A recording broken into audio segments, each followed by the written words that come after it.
We're talking about a major decline in the number of students submitting the free application for federal student aid form, also known as FAFSA. The Department of Education is on track to see 2 million fewer FAFSA forms submitted this year. That's a 15% decline. Joining us now to talk about some of the factors causing this decline is Bill DeBond with National College Attainment Network. Bill, good morning. Thank you so much for coming on the show. Good morning. Thanks for having me. What data have you collected on FAFSA submissions in Houston so far? Sure. So nationally, about 28% of high school seniors have completed a FAFSA.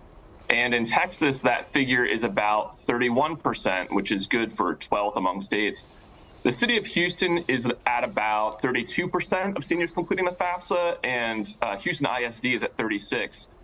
That all might sound encouraging, given that Texas and Houston are running ahead of the national FAFSA completion rate. But relative to last year, about 41% fewer FAFSAs have been completed statewide in Texas. Okay, so earlier this year, FAFSA revamped, as we know, its application process. Talk to us about some of those changes. What were those changes? Sure. So the better FAFSA, as it's been coined this year, has been streamlined from more than 100 questions that students and families have to answer to about 40. So in general, there have been a lot fewer questions for students and families to have to work through. The revamped FAFSA also increased eligibility for the federal Pell Grant. And we also anticipate that it will increase Pell Grant awards for those who qualify for the grant. Bill, I understand there's been a handful of reports saying the new form is causing difficulties. What problems have students and parents encountered since FAFSA updated these changes? Yeah, the rollout was rocky, no doubt about that. Technical glitches put many students and families off of completing the FAFSA. But if you've been biding your time to start or finish a FAFSA application, now is the time to get back in. Many of the technical glitches with the FAFSA have since been resolved. I will say that students with FAFSA contributors, that's family members or parents who don't have Social Security numbers, are having a longer process right now. But having a parent without a Social Security number does not disqualify you for federal financial aid. And students and families who are in these circumstances should consult FAFSA.gov or one of the many resources available to assist with FAFSA completion. Yeah, I remember these days. I remember having to go through this process. It was stressful. You know, you're talking to mom and dad, trying to get the information, the paperwork needed. It was a process. For parents or students having to work through these challenges, advice to them? Sure. I think the number one thing, right, is don't panic. Okay, be purposeful, be persistent.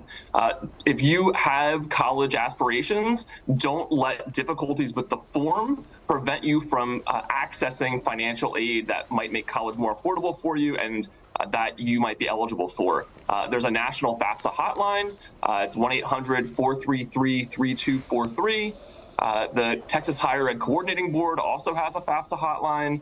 And locally in Houston, there's a great ecosystem of supports. So you have programs like Project Grad, which has 3 cafes in the area.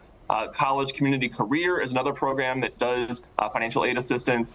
I've seen the Houston Library System, putting on FAFSA completion events. And some of the local colleges and universities are also programming kind of financial aid nights to help students and families work through the form, and even just to be a reassurance while they're going through the form.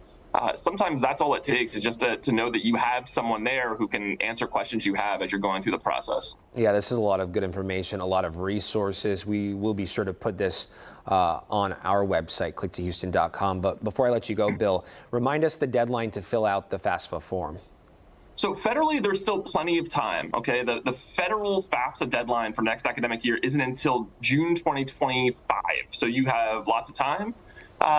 Texas, the priority deadline was April 15th, but that deadline is more of a strong encouragement. It's not a guarantee to receive funding if you get your application in by then, and it's not a restriction for those who apply beyond the date.